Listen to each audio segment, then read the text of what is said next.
Yiddish and Yiddish culture is to me not a close relative. It's a distant relative, but it's a relative just the same. We in Krakow at the time looked down upon Yiddish as a bastard language because under already Zionist influence, we thought either you want to speak Polish or you want to speak Hebrew.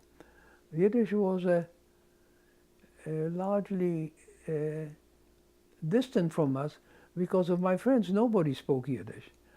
My father's family and friends all spoke Polish.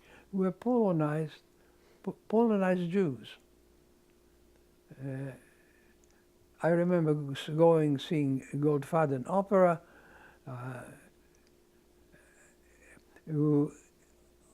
On high holidays, we used to go to our synagogue, but not with a great deal of enthusiasm.